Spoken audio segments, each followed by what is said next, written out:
या विमानामध्ये अनेक स्फोट सुद्धा झाले, जवळपास 3 स्फोट झाल्याचं समजतंय आणि हे स्फोट इतके भीषण होते की आतमध्ये असलेले 6 जण त्यांच्या वाचण्याचे काहीच चान्सेस नव्हते.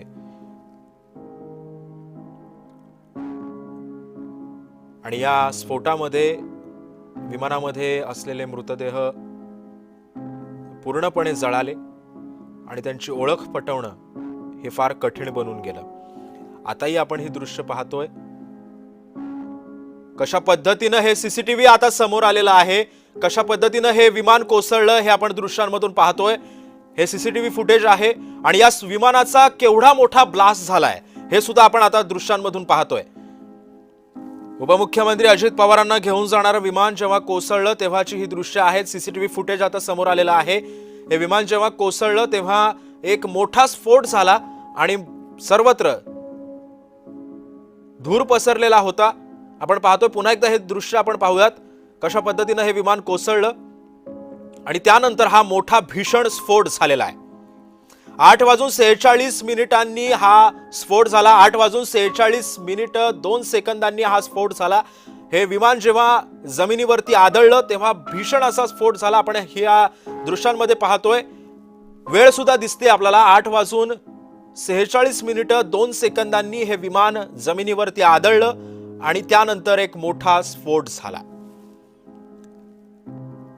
कशा पद्धतीनं हा स्फोट झालाय आणि त्यावरूनच आपण अंदाज बांधू शकतो की त्यावेळी काय घडलं असेल, विमानामधली परिस्थिती कशी असेल.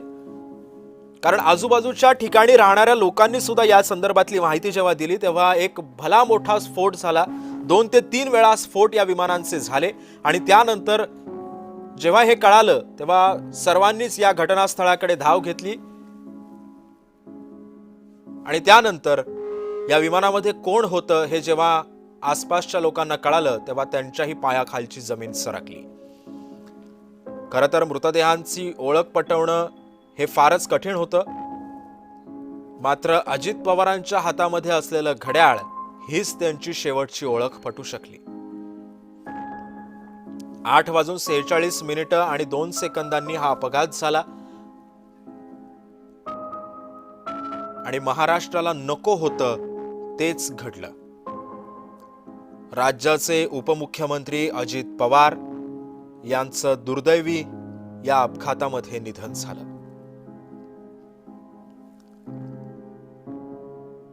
राजकारणातलं एक उमदं व्यक्तिमत्व, एक निर्भीड व्यक्तिमत्व आज आपल्यातून गेलेलं आहे.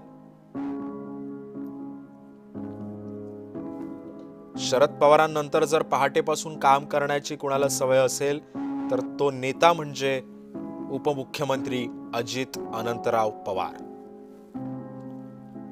वडील गेल्यानंतर खरं तर संपूर्ण कुटुंबाची जबाबदारी अजित पवारांनी स्वतःच्या खांद्यावर घेतली. त्यानंतर आपलं राजकीय करिअर हे शरद पवारांना बघूनच त्यांनी या राजकारणामध्ये पाऊल ठेवलं. खरं तर शरद पवारांचा हात धरूनच त्यांनी राजकारणामध्ये पहिलं पाऊल टाकलं असं म्हटलं तरी वावगं ठरणार नाही. शरद पवारांसोबत राहून त्यांनी राजकारणामधल्या अनेक बारीक सारीक गोष्टी सुद्धा शिकून घेतल्या.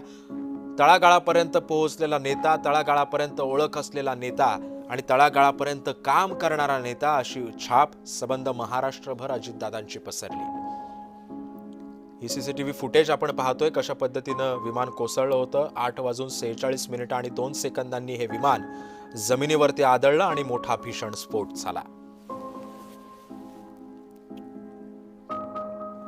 या अपघाताची सीसीटीव्ही फुटेज आता समोर आलेली आहेत. 8:46 म्हणजेच 8:45 वाजता हा अपघात झाला.